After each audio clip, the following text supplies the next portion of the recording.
I'm Deb from the Rabbit Hole. While you're working on your model for the Exhibit Design Challenge, you should know that clay is a great tool. If you have Sculpey at home, Sculpey is the best. And if you don't, I'm going to show you how to make clay at home.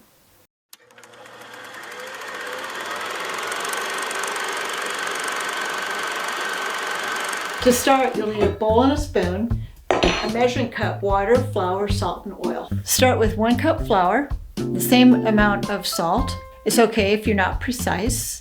About a teaspoon or so of oil, or a little bit more, and about a 1/3 cup water. Mix it all up. If you want it to have some color to it, add a couple drops of food coloring. If it's too gooey, add more flour. If it's too dry, add a little bit more water. And there you go.